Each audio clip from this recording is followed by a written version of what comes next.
Assalamualaikum warahmatullahi wabarakatuh. Perkenalkan, nama saya Puji Astuti dari Universitas Terbuka. Di semester kedua kali ini saya mendapatkan tugas yaitu memberikan sosialisasi edukasi nilai gizi tentang pengetahuan bahan pangan, yaitu bahan pangan, bumbu, rempah, dan bahan penyegar. Nah, untuk lebih jelasnya kita simak video yang satu ini. Wassalamualaikum. Assalamualaikum warahmatullahi wabarakatuh. Waalaikumsalam warahmatullahi wabarakatuh. Allahumma inni as'aluka ilman nafi'an wa rizqan thayyiban wa amalan mutaqabbalan. Alhamdulillah, pada kesempatan hari ini kita dapat bertemu kembali teman-teman. Saya ingin tanya kabarnya, apa kabar teman-teman semuanya? Alhamdulillah, luar biasa, bersemangat, dahsyat. Yes. Allahu Akbar. Coba kalau kita ulang lagi, biar kompak lagi. Apa kabar teman-teman semuanya? Alhamdulillah, luar biasa, bersemangat, dahsyat. Yes, Allahu Akbar. Iya. Walaupun kita masih masa pandemi COVID-19, tapi tetap semangat kita masih berkobarnya nggak teman-teman?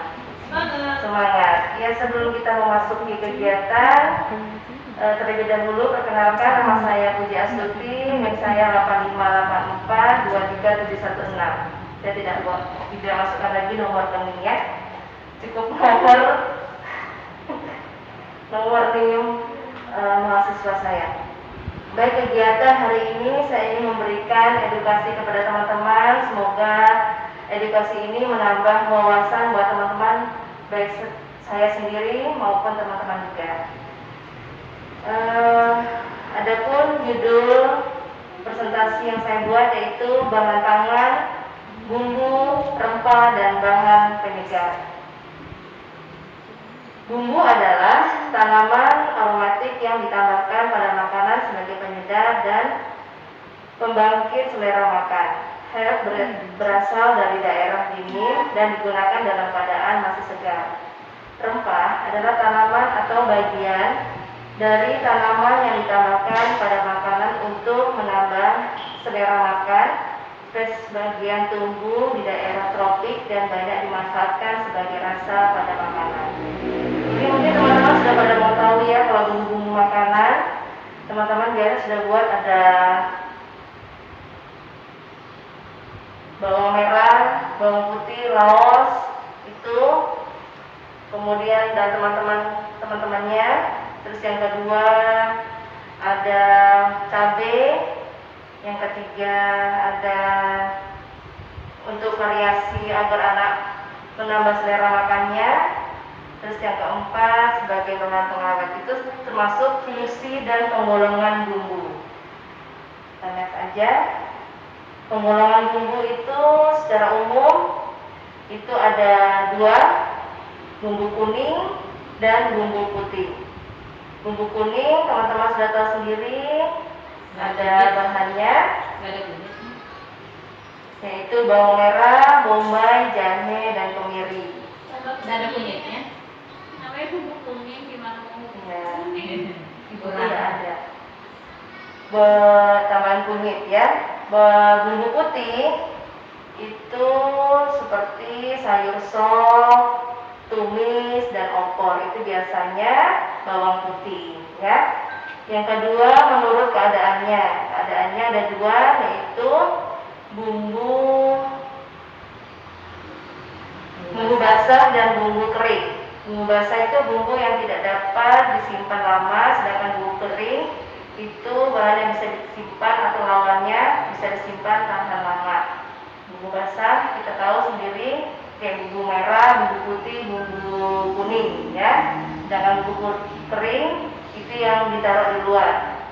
Kemudian yang ketiga menurut bagian tumbuhan, ada bumbu yang berasal dari biji-bijian, ada yang berasal dari buah, ada yang berasal dari bunga, dan lain-lainnya. Kemudian menurut sifatnya ada yang perangsang, ada yang beraroma, dan ada yang sebagai pemanis. Next. Contoh bumbu dan manfaatnya dalam pengolahan makanan. Bawang merah biasanya digunakan sebagai bumbu penyedap, dan selain itu bawang merah bisa dimanfaatkan sebagai obat. Ya teman-teman. Yang kedua, bawang putih, manfaatnya sebagai antibiotik alami di dalam tubuh manusia.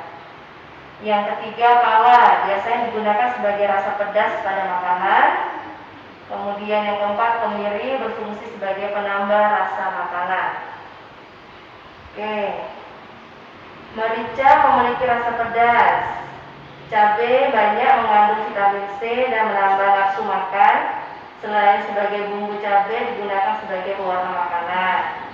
Kemudian jahe sebagai sifat antioksidan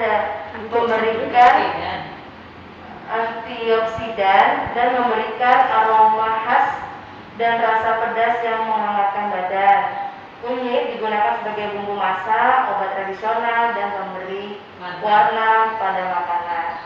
Sekarang bumbu segar, cara penyimpanan bumbu dan rempah. Bumbu segar bisa kita simpan di lemari es, di udara yang temperaturnya 27-28 derajat, atau bumbu yang banyak mengandung air digunakan di nampan, digantung, atau tempat keranjang yang berlubang yang tidak kena jamur, dan sesekali bisa dijemur di luar. Itu cara penyimpanannya.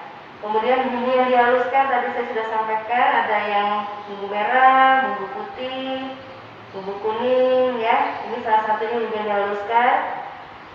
Bumbu yang dihaluskan benar-benar harus dalam keadaan matang setelah ditumis, kemudian setelah dimasukkan dalam botol kaca. Jika dimasukkan dalam botol plastik harus dalam keadaan dingin baru dimasukkan. Setelah dingin ditutup rapat dan diberi label, kemudian disimpan dalam kulkas dengan suhu 10 sampai 15 derajat Celcius. Jenis bahan penyegar, ini ada kopi, ada teh, ada coklat. Kopi, biji kopi mengandung protein, gula lemak, minyak aromatis, dan asam organik. Kafeinnya berfungsi sebagai penyawar terangsang yang bersifat bukan alkohol, rasanya pahit dan dapat digunakan sebagai obat.